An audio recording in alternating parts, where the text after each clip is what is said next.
Due to a lack of a quorum tonight, we are going to open this meeting as a work session for the King George County Service Authority Board of Directors.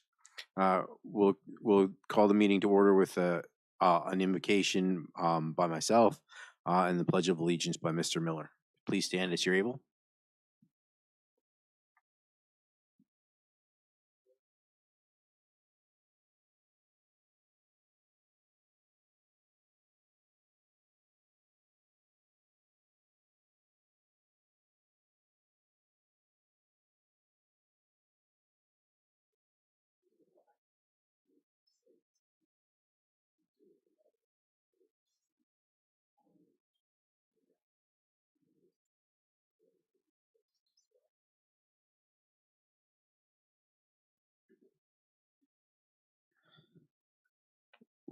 We have several, I guess, amendments to the agenda since we're opening this as a work session.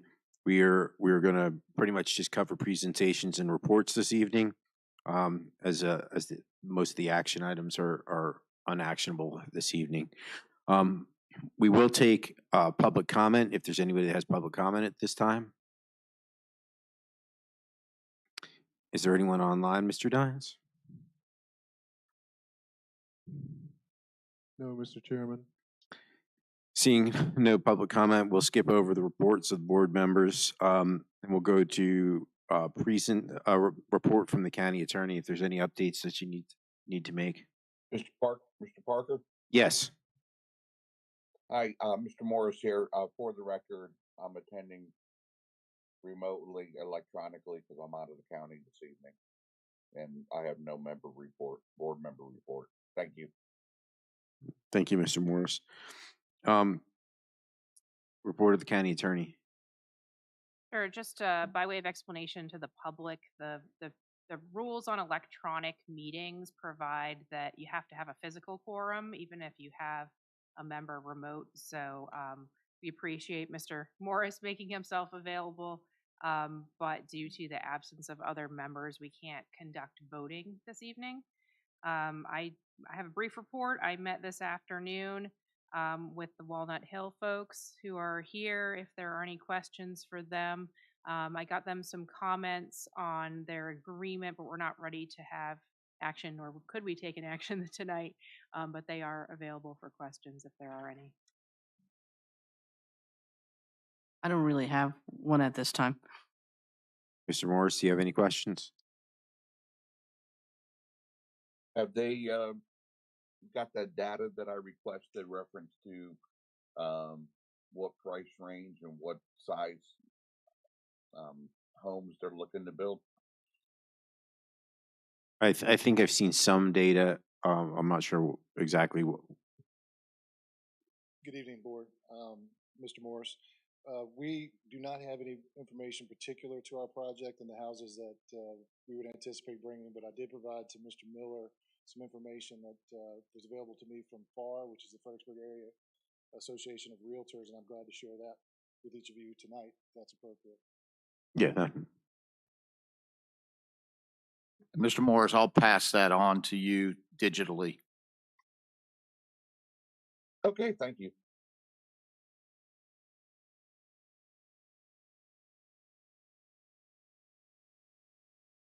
Thank you.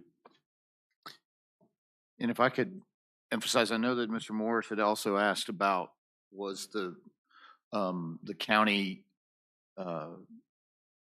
did we look at the water demands and things like that? And Mr. Young is here who could speak to that. But, you know, obviously I think, as I pointed out, that was something that predicated on where their new proposal went was based on the fact that Mr. Young and Mr. Hoagland from county engineering had met with the developer and had arrived at an agreement that we felt very comfortable with from the water usage standpoint. So Mr. Young obviously utilizes his analysis, and we can provide that as well if that's necessary.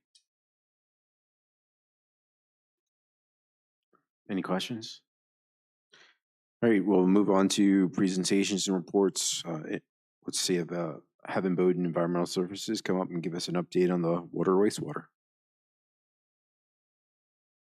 Good evening, everyone.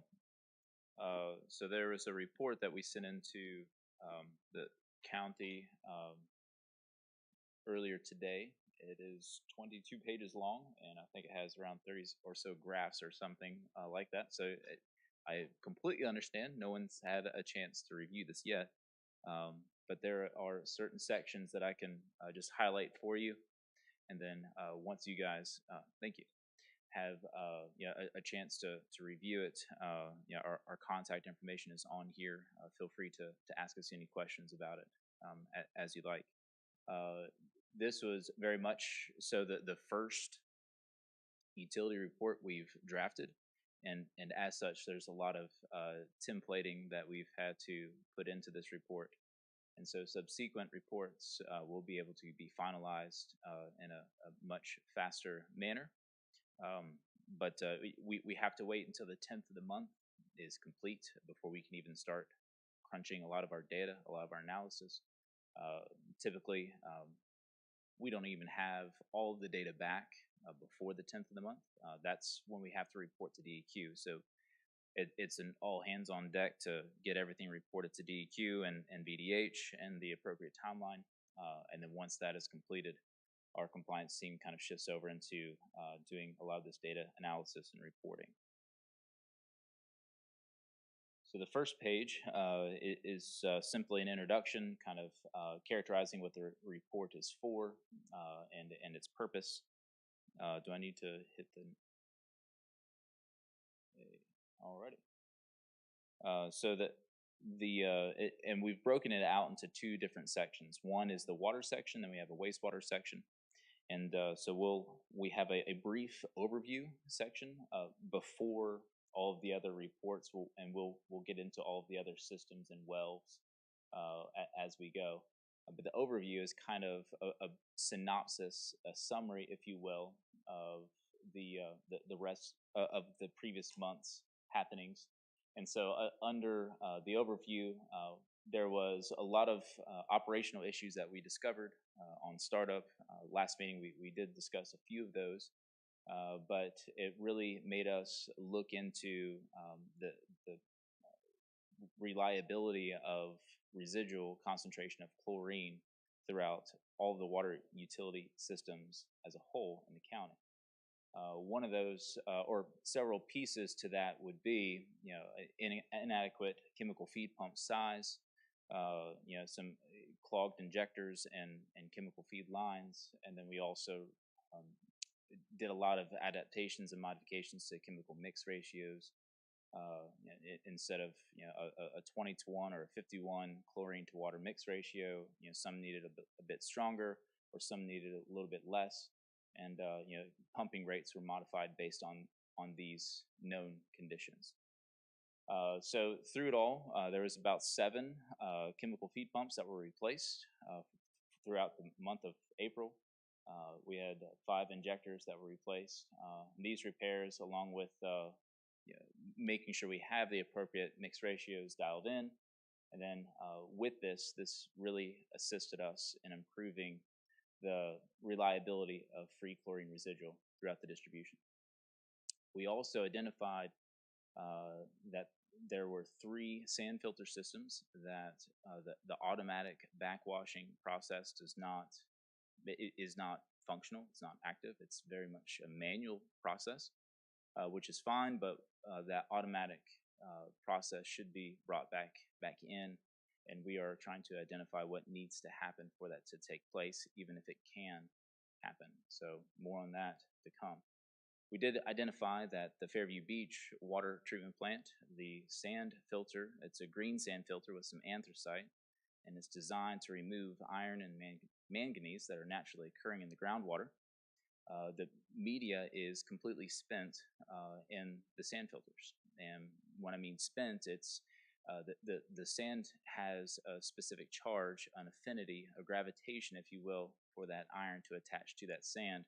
And that charge, that affinity, is no longer there.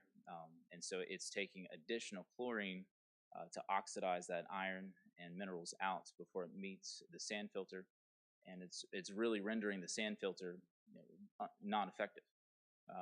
And we have been working with John Eisenweiss and his crew, which, by the way, I'll make a plug for John right now. You guys have a tremendous asset in the county with John. He has been instrumental in helping us. So I would like to just mention that publicly here. So appreciate your efforts, John. But the green sand, we've identified a vendor for the sand, and we're hoping a PO for that will come. Almost hit a button. Will come soon, and we can replace that sand in that media for the Fairview Beach water system. One of the main things to note, and as we get into the graphs, it'll be very apparent for everyone involved the significance of this issue.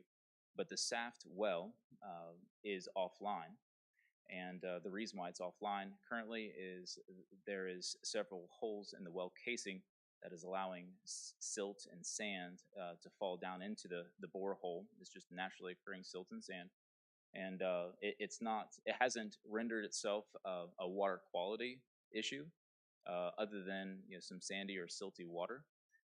But all of the bacteriological samples have come back completely fine.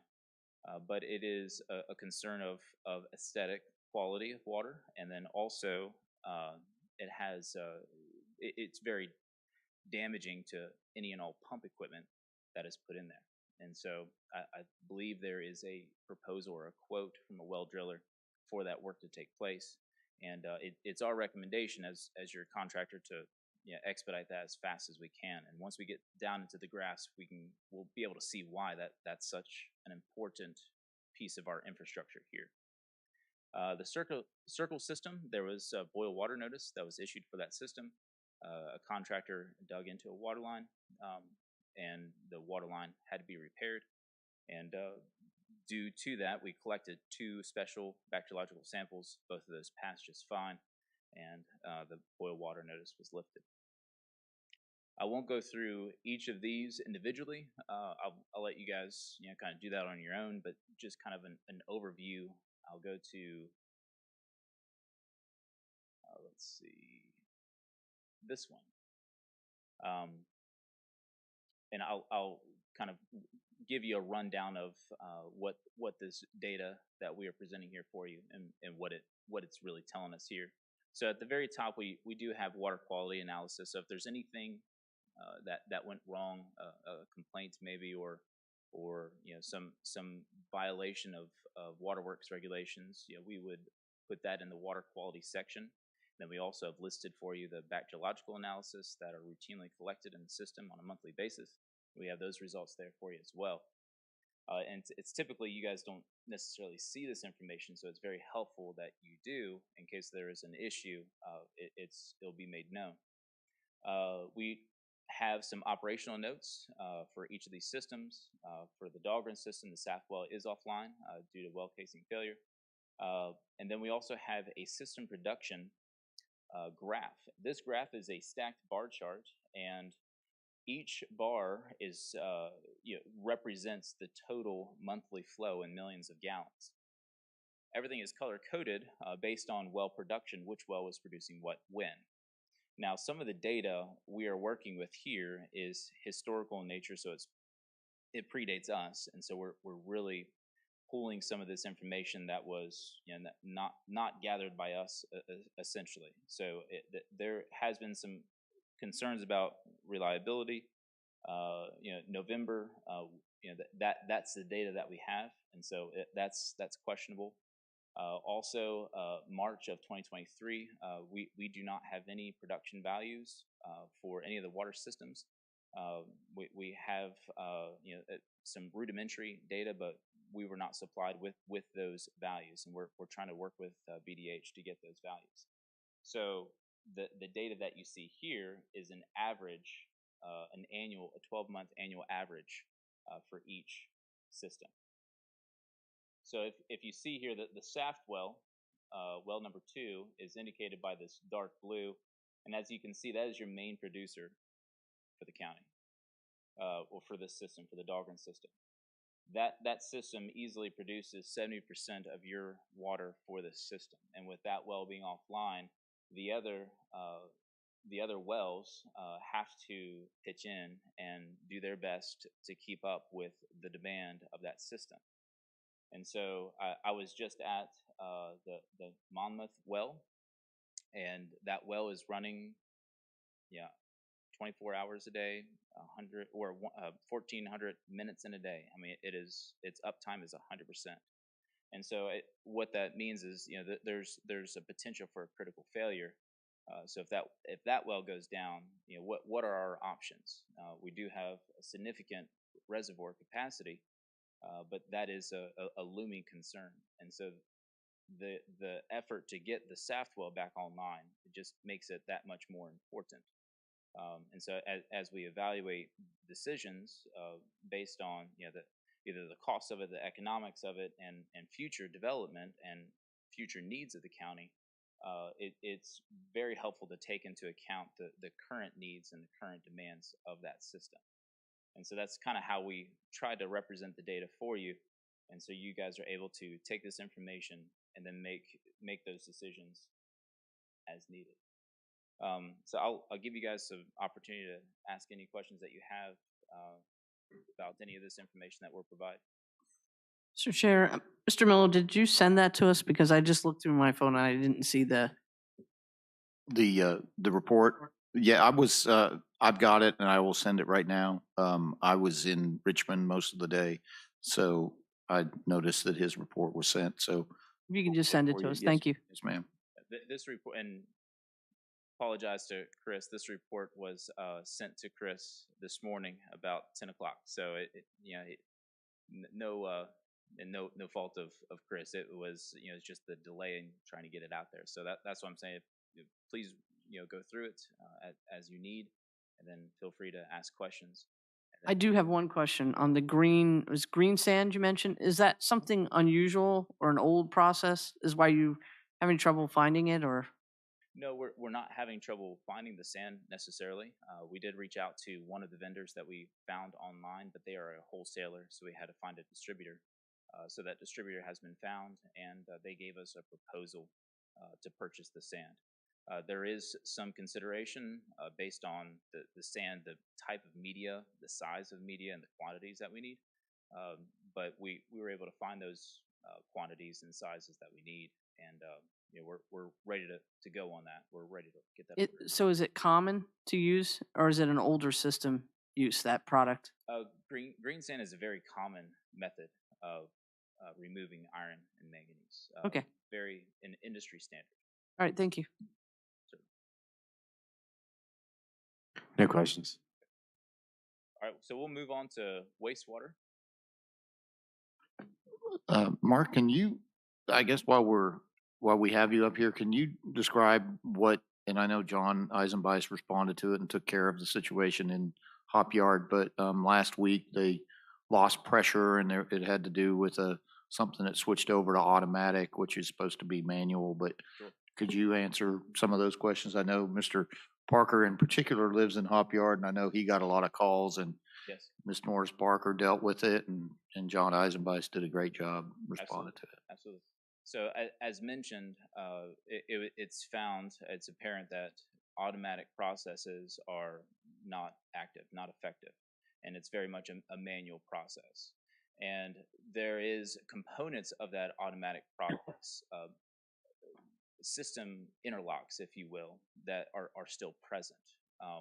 And so the way a green sand filter works is if there is head loss through pressure loss, if you will, through that filter, we call it TMP, transmembrane pressure. So if there's a loss of pressure through that filter, it indicates that it's clogged. And if you have an increase on the inlet side of that filter in pressure and a decrease on the outlet side, there's set points that are built into the system that will do one of two things. One, it'll call for a backwash. But if the backwash is not automated and it's not effective, essentially, it will go to an interlock state. And by that, I mean the system protects itself. It kind of like your car shuts down it will go into a limp home mode, and that's kind of what happened with Hop Yard. There's a faulty valve on the inlet side where some air actuated valves are present that those valves had failed, and the solution was to just manually turn them off and not have that in an automatic process. It was very much a manual process. And so going through this, there's one of those valves that was manually turned off failed and allowed air pressure, water pressure to be present on the inlet side, but no pressure seen on the outlet side, simply due to the nature of the processes that need to be fixed or that should have been fixed. And so what resulted is an extremely high pressure or high differential pressure that caused the well pump to fault out and causing that interlock in the system wide that caused the loss of pressure in Hop Yard. And that's what occurred there. So we've made some changes. There's a secondary valve that we found, and John was able to respond to that immediately and got that system back online. And hopefully the redundancies that we put in place will guard against that from happening in the future. So happy to answer any questions about that too. I'm good, I think. Good. And then this is April's report. So the happenings in May, that this was one of those instances that happened in May. That's going to be present on May's report when that comes out next month. All right, so we'll go down to wastewater. Overall, the treatment plants did operate well. There were some permit violations on Perkins Corner and Oakland Park, and we will get to those specifically. And there were mostly the same issues that we brought before you at last meeting. But for the most part, the treatment plants did operate well, and they met the sanitation demand for the sewer service areas. We did optimize several processes through the wastewater treatment plants to enhance better hydraulic management of the influent flows, to also better manage the nutrient reductions, to gain better nutrient reductions, namely nitrogen and phosphorus, and then just better chemical types that we have sourced and are using that will ultimately lead to a cost savings and lower volumes being used and cheaper products that we have identified that are still effective. That it also, those other chemicals do effectively increase our treatability at these systems. So we'll go ahead and go to Perkins and Oakland. Those are the two facilities that we had issues with. Let me go down to that Hop Yard. So here's Perkins Corner. And so the issues that, or the violations that we had against the permit were TKN, which is a nutrient for nitrogen. It's an inorganic and organic nitrogen combined. That's what that test tests for. And also E. coli. And the reason why these violations occurred is in plant A, there is a mixer and a tank called the pre-anoxic tank. And in the process as a whole, there is a recycle from the main biological treatment process that circulates that mixed liquor or the sludge, if you will, back to that pre-anoxic tank, which is essentially an area in the treatment plant that has low or no DO, dissolved oxygen. And that is the main driver of nutrient, TKN, nitrates. That's a main driver in the reduction of those nitrogen species. Additionally, because that mixer in that tank failed, that tank wasn't being turned over, and so we had no effective treatment in that tank. But what it also did is it harbored the activated sludge that was sent back to that tank, causing a decrease in biological mass in the aeration portion of the treatment plant. So that there was some immediate fixes that we tried to implement, and the first immediate fix is to shut down that train completely, Plant A, and try to send everything through Plant B, but that will only overwhelm Plant B. And so we set up a temporary process of utilizing some blower equipment that was there. The King George County maintenance staff, John, came in and was able to set us up. We modified a blower essentially to introduce some coarse air into that tank to provide sufficient or barely sufficient mixing in that tank to mix that tank good or well enough to bring our nitrogen and our TKN back down and restore treatment. And so we've seen that to be effective, but it's a point of concern for us. The mixer that had failed has been sent out for repair, and we're hoping that will come back quickly, as these things are just not stocked on the shelf. You know, it's unfortunate we can't. There's no store to buy these at. It's a very much a specialty item. It has to be ordered, and I think it's an overseas company too. So that was the reason, the cause, and also the exceedance for Perkins Corner. So any questions regarding Perkins Corner and that issue that we had? All right. Some of the data that you can see here.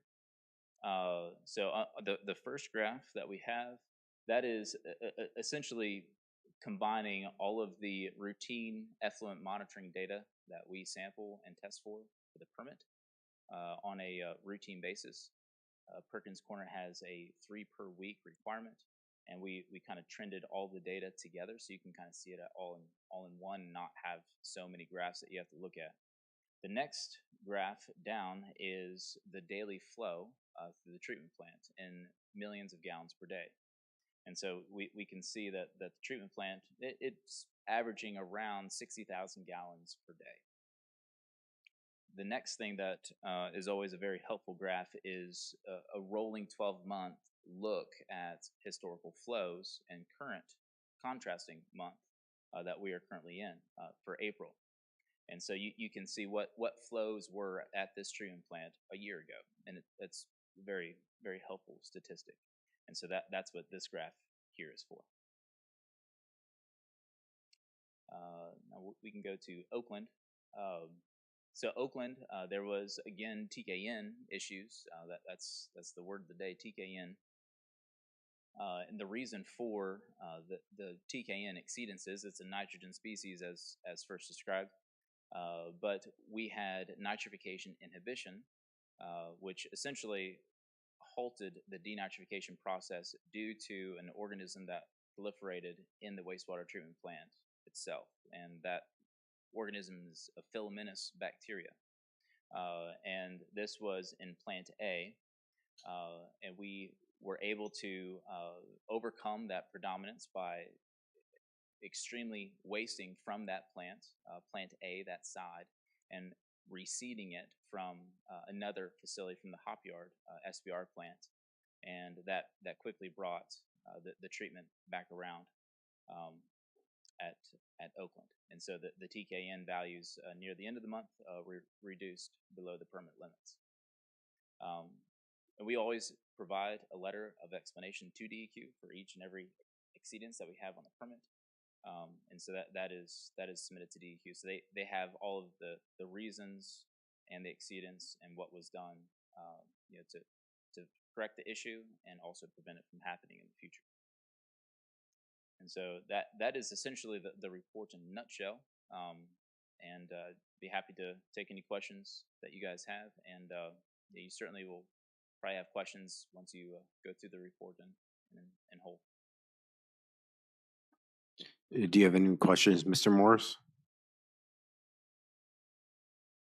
No questions, and I look forward to reading this more in depth. Thank you. Ms. Bender, any questions? All right. Thank you.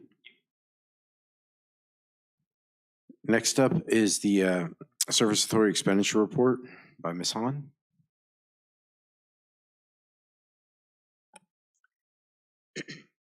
Good evening, Mr. Chair, members of the board. Included in your board packet was the cash flow report for the month of March for 2023. During the month of March, $114,361 in revenue were received. This may look a little bit low when you look at it compared to every other month, and the reason being is that the reports from Muni Billing were received after the treasurer's office had closed for the month. So in the next report, you'll see April's usually a smaller month for revenues. That'll show an increase in revenues on the next report. During the month of March, the water department had expenditures in the amount of $190,090, and the sewer department had $225,93. So total revenues, I should have said that, for the year, $5,267,368. The water department expenditures have totaled $1,354,268. Sewer had $225,093 in expenditures during the month of March, for a total of $2,207,726 for the year to date. And the transfers for debt service each month is $114,961. Total that's been paid towards that this year is $1,034,652. So the total expenditures for the year are $4,596,646, leaving an excess in revenue to expenditures of $670,721. Any questions? Mr. Morris, are there any questions? No questions. Thank you, Ms. Hahn. No, no questions from myself. Thank you. Did you want to do the general manager's report? Unless you all want to go? It's,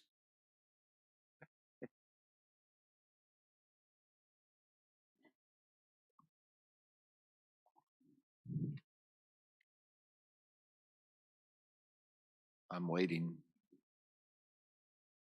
Okay, so we have the general manager's report for today, the updates for the capital items for the service authority. And Bryce Young is here, but if you want to ask him more specific questions, courthouse to circle interconnection project, the engineering and survey work is underway, reviewing 50% of the plans. This is one of the projects that's in the $5 million money that the Virginia Department of Health has provided the Service Authority. Courthouse to Canterbury interconnection project, which is also another part of this. That kind of similar work where they are. Engineering surveying work is underway, and they're reviewing 50% of the plans. Arnold's Corner well replacement, that is also underway. It's under review and preparing for the bid process. We also then have the Saft well replacement, which is not necessarily the one that Mr. Imboden was talking about.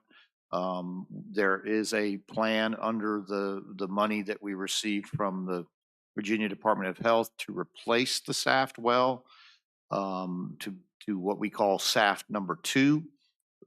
We are in a situation, however, with the current Saft well that we're going to have to replace upward of about 1,000 foot of pipe. Is that correct?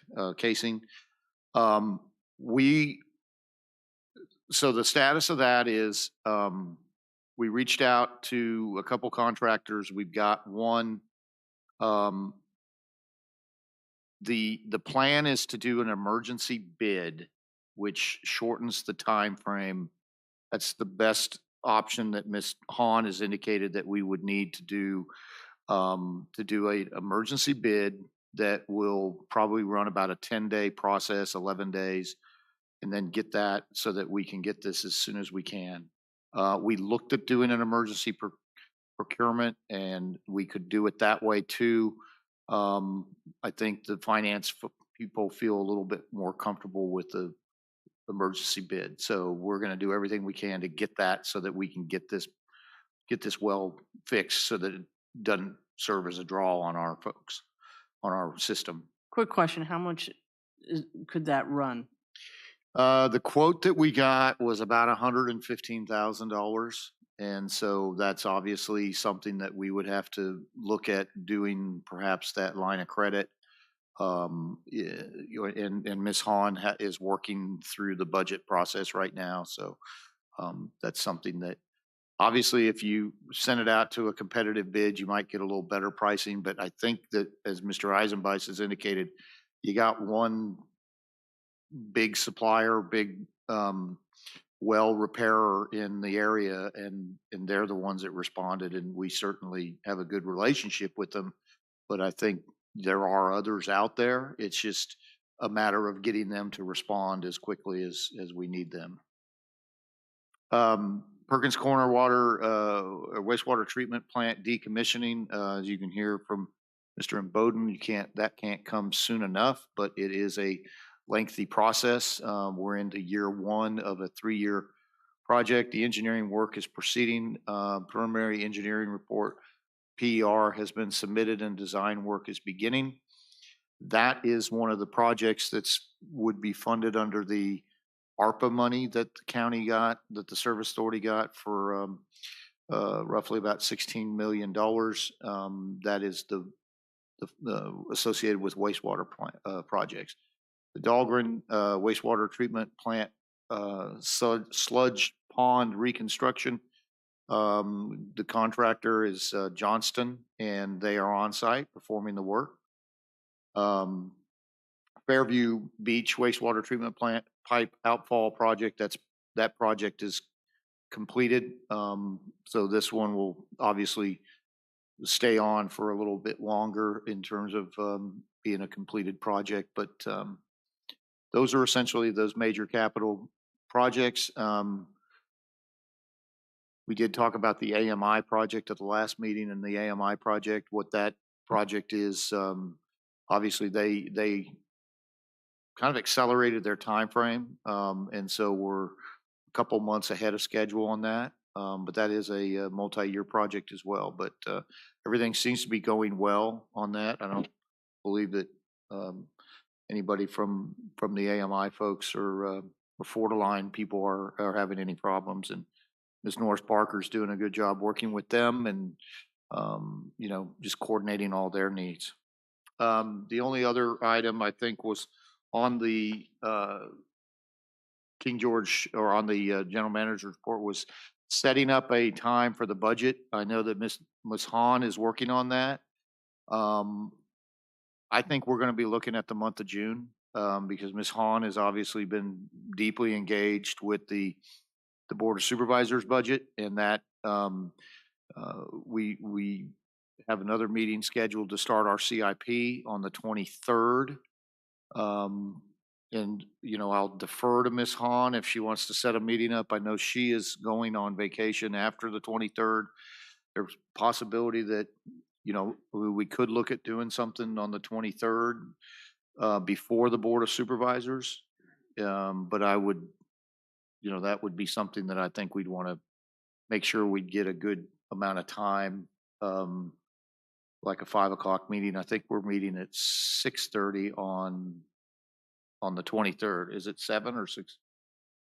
6. Okay. So we would have to obviously be gone by the service authority had to be done by 6.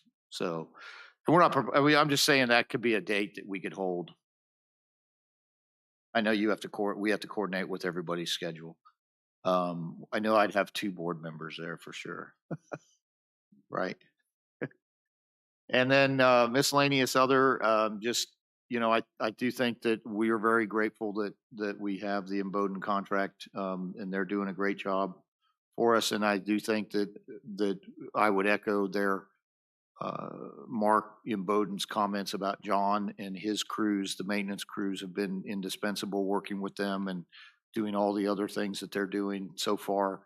The general office folks, Ms. Norris Parker and Ms. Shelby Proctor, are doing a good job working with this team in transition, but everything seems to be going well, addressing a lot of issues that they inherited and doing that in a way that is minimal impact to the service as we can. So I'll answer any questions. Mr. Morris, you have any questions?